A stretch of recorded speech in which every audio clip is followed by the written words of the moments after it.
کیا لکھا ہے 6 نمبر دو قومی نظریہ، دو قومی نظریہ۔ اب دو قومی نظریہ یہ تو آپ کو پتہ ہے نا، دو قومی نظریے کی بانی کسے کہا جاتا ہے؟ سر سید احمد خان کو۔ ویسے انہوں نے لکھا ہے کہ دو قومی نظریہ جو ہے نا سر سید احمد خان، لیکن دو قومی نظریہ تو ہمیں قرآن نے بتایا ہے نا دو قومی نظریہ، اور آپ علیہ السلام نے اصل میں اس کے شارح تو آپ علیہ السلام ہے، وہ اللہ تعالیٰ کی طرف سے، لیکن چونکہ بر صغیر کی بات ہوتی ہے تو دو قومی نظریہ اصل میں دو قومی کے بر صغیر کے اندر دو قومیں آباد تھی نا، ایک مسلمان اور ایک وہ ہندو، کافی عرصے سے سینکڑوں سال سے مطلب وہ آپس میں مل جل کر وہ رہتے تھے، لیکن کیونکہ وہ ہندو تھے اور مسلمان تو مسلمان تھے، ان کے رسم رواج عبادات اس میں جو ہے نا یعنی بہت زیادہ جو ہے نا وہ فرق تھا۔ تو یہ دو قومی نظریے کی بنیاد پر مسلمانوں نے یہ سوچ اور فکر شروع کر دیا ہے کہ مسلمانوں کا ایک الگ ملک ہونا چاہیے جس میں وہ آزادی کے ساتھ اپنے رسم رواج اور عبادات صحیح طریقے سے جو ہے نا وہ ادا کر سکے۔ تو دو قومی نظریہ بس یہی ہے۔ اگر یہ آپ سے سوال کی کہ دو قومی نظریہ وہ کیا ہوتا ہے، سمجھ آ رہی ہے میری بات؟ اچھا جی، یہ 7 نمبر پہ سائمن کمیشن اور نہرو رپورٹ۔ اور دیکھو میں نے آپ کو بولا نا کہ نہرو رپورٹ کیا ہوتا، تو جیسے میں نے آپ کو پہلے بولا کہ یہ 1928 میں یعنی موتی لال نہرو ان کے سربراہی میں یہ نہرو رپورٹ جو ہے وہ پیش کیا گیا تھا، اور اس نہرو رپورٹ کا جو مقصد تھا وہ ہندوستان کے لیے ہندوستانیوں کے ذریعے ایک ایسے آئینی ڈھانچے کو تشکیل وہ دینا تھا جو ہندوستان میں تمام قومیت ہو، جو ہندوستان کے اندر جتنی بھی قومیتیں ہوں نا ان میں کیا ہو، ان کے لیے قابل قبول ہو۔ سمجھ آ رہی ہے؟ جن کے لیے وہ کیا ہو، قابل قبول ہو، یا جس کو کم از کم کانفرنس میں شریک تمام پارٹیوں کی حمایت حاصل ہو، کہ جو اس کانفرنس جو انہوں نے کانفرنس جو ہے نا وہ بلائی تھی اس کی حمایت جو ہے نا وہ اس کو وہ حاصل ہو۔ تو ایسا ہوا کہ اس کمیٹی میں جو بھی آئینی رپورٹ وہ تیار کی ہے ہندوستان کی تاریخ میں اسے نہرو رپورٹ جو ہے کے نام سے وہ یاد کیا جاتا ہے، اور یہ رپورٹ جو ہے نا یہ 1928 میں پھر شائع جو ہے نا وہ ہوئی تھی، اور اس کی کچھ نکات تھی۔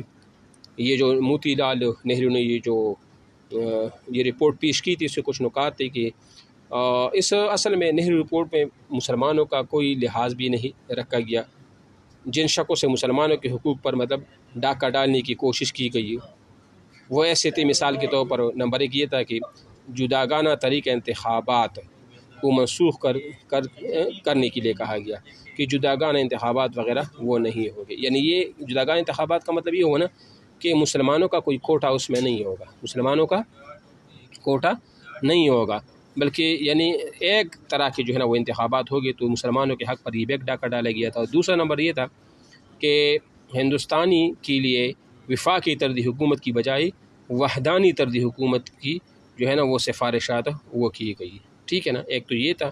اور تیسرا نمبر پر یہ تھا کہ جو ہندی زبان ہے نا، ہندی زبانوں اس کو ہندوستان کا جو ہے نا وہ سرکاری زبان جو ہے نا وہ کا مطالبہ بھی کیا گیا تھا کہ یہ ہندوستان کا سرکاری زبان جو وہ کیا۔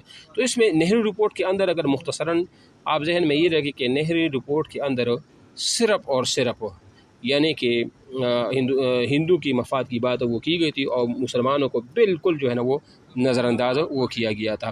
تو اگر آپ سے یہ بھی سوال کیا، اگر سوال نہ بھی کیا جائے نا، تو اگر آپ سے 14 نکات کے بارے میں پوچھا جائے قائد اعظم، تو ساتھ میں آپ یہ بھی بتا دیں کہ اصل میں جو قائد اعظم نے جو 14 نکات پیش کی تھی وہ اصل میں نہری رپورٹ کے ایک رد عمل کے طور پر انہوں نے وہ پیش کی تھی، کہ نہرو رپورٹ کے اندر جو مسلمانوں کے خلاف جو ایک تحریک تھی یا جو بھی تھا اس کے خلاف قائد اعظم نے کیا رد عمل کے طور پر انہوں نے وہ 14 نکات اپنی وہ پیش کیے تھے۔ کچھ سمجھ آ رہی ہے آپ کو یہ بات؟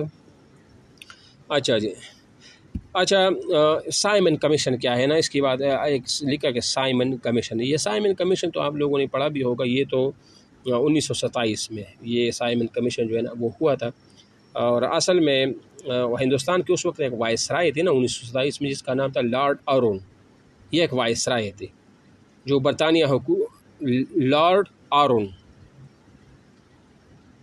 ٹھیک ہے، یہ ایک وائسرائے تھے۔ وائسرائے نہیں ہوتا جس طرح پہلے بعد میں کو گورنر ہو، وہ وائسرائے کہتے تھے، ٹھیک ہے، جو کیونکہ اس وقت برطانیہ انگلینڈ وہ سپر پاور تھی، حکومت بھی بر صغیر کے اندر پھر ان کی چل رہی تھی، یہاں ان کے وائسرائے ہوا کرتے تھے۔ تو اصل میں حکومت برطانیہ کی ہدایت پر انہوں نے ایک کمیشن جو ہے نا وہ مقرر کیا، جو سر جان سائمن کی ماتحت 7 ارکان پر مشتمل، اس کو سائمن کمیشن اس لیے بھی کہا جاتا ہے کہ حکومت برطانیہ نے جس آدمی کو وفد کو بھیجا تھا نا ہندوستان، اور ان کو یہ کہا گیا کہ آپ جائیں اور آپ ہندوستان کی سیاسی مسائل کا حل نکالیں. کیا کہا میں نے؟ کہ آپ جائیں اور آپ ہندوستان کے سیاسی جو مسائل وہاں پر ہندو مسلمانوں میں یا جو بھی مسائل چل رہے اس مسائل کو حل کریں. اس شخص کا نام تھا جو وفد کو بھیجا گیا تھا، اس وفد کا نام تھا سر جان سائمن. تو اس وجہ سے سائمن، اس نام کی نسبت کی وجہ سے اس کمیشن کا نام سائمن وہ کمیشن وہ رکھا گیا، اور اس پہ 7 ارکان اس پر مشتمل تھے. کتنے ارکان تھے؟ 7 ارکان تھے. ٹھیک ہے. اور یہ اس کمیٹی کا جو تھا نا وہ چیئرمین بھی تھا. ٹھیک ہے، اس کمیٹی کا چیئرمین بھی تھا.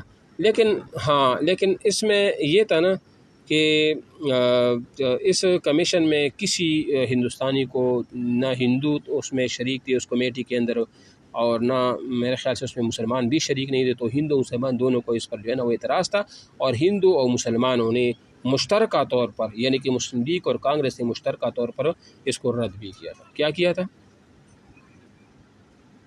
ٹھیک ہے نا، کیونکہ اس میں اس کا کوئی جو ہے نا وہ وغیرہ وہ شامل نہیں تھا، اور نہ اس میں کوئی ایسی بات تھی جس کو وہ کیا کرے. اچھا ٹھیک ہے، یہ تو ہو گیا نا. اب آپ آج اسرائیل اور فلسطین، یہ تو آپ خود اسرائیل اور فلسطین کا جو مسئلہ ہے وہ چل رہا ہے، یہ تو آپ خود بھی بیان کر سکتے ہیں، مجھے نہیں لگتا کہ اس میں کوئی ایسی بات ہوگی. ٹھیک ہے. اچھا نمبر 2، ڈونلڈ ٹرمپ کے مسلم ممالک کے دورے اور ٹیرف.